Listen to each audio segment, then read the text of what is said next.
is potentially eyeing up a full-time move to Tynecastle, currently on loan from Preston North End.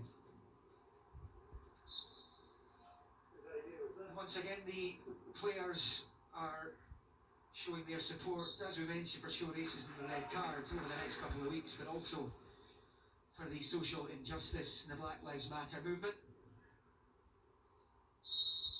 Opening a league season when you're odds-on favourites for the title by banging 6 goals past the second favourites is about as thunderous a statement as you can make, and Hearts certainly delivered that to any wannabes in Gorgie with that 6-goal salvo in front of the cameras last week. Going by that performance, there won't be many taking points off them this season, although Gayfield is no walk in the park. In fact, it'd be a walk in the wild side against a team that punched well above its weight last term, finishing 5th in the SPFL Championship.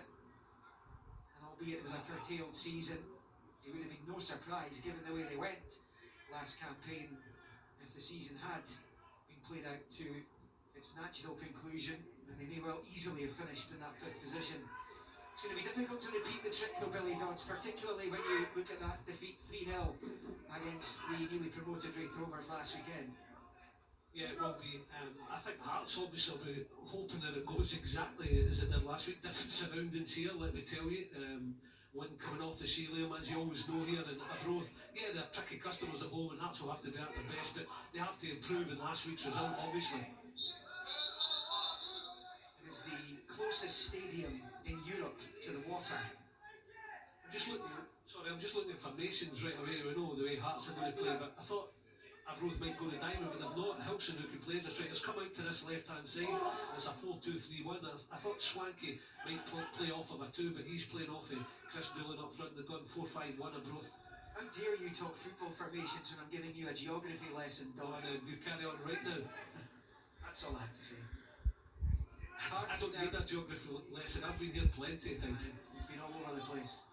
Hearts in their change colours, going left to right. Arbroath wearing the maroon this evening, and it's Liam Boyce trying to slip it through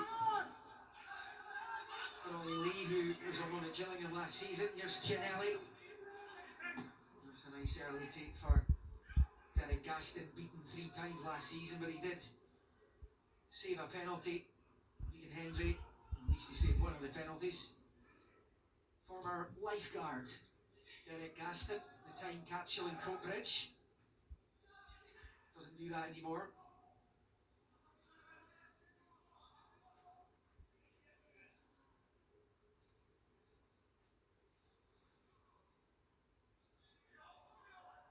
There was a clash between the two in the first round of the League Cup just over 5 years ago at Tynecastle. Hearts won it 4-2. Not many around from those days. Robbie Nielsen was in the home dugout that day in his first spell. Still a couple of lefties, stalwarts on the scene. I think Arbroath obviously trying to build some confidence after last week's result, but I think they might have done. We look at Dundee against them, and Dundee left wide there as open for Hearts. That's why they played this 4-5-1. Make sure they've got a full-back in place and a wide man Arbroath either side to try and combat Hearts full-backs getting forward. That's Elliot Fear, Robbie Nielsen brought to the club in the summer. Did have a couple of years at Motherwell. Was at Forest Green Rovers either side of his spell at Fir Park, including last season. He was purring with delight last week, the Hearts manager. They've begun with that 100% record, winning their opening 3 League Cup group